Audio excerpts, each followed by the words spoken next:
काय मग कधी करतेस लग्न? अगं नाव तर रजिस्टर केलंय ग क्षिप्रा, पण कोणी आवडतच नाहीये. आय नो, आणि म्हणजे मला अशी 8-10 मुलं बघून नाही करायचं यार, म्हणजे I need to see some more options. हे बघ, आत्ताशी आपण 25 वर्षाचे आहोत. ते जुळेल आपलं. मुलं बघता बघता आपण 40शीत आलो. अगं पण काय होतं माहिती का, पत्रिका जुळतीये पण वाईब मॅच नाही.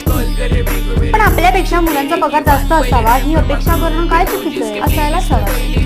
हे बघ, अजून 10-15 मुलं बघू, आपलं नक्की जुळेल. आरामात जुळेल. का गं तुमचं? अगं एक मुलगा आवडला होता मला, पण त्याची उंची जरा कमी आहे गं. अगं बाई, आता मरणाला टेकली ना तू. उंचीचं काय घेऊन बसली? थांब, तुला जरा फोटो दाखवते त्याचा. हे बघ, हे बघ. चांगला दिसतोय ग. काय कमवतो किती तो? अगं आता रिटायर झाला. पण त्याच्याकडे काय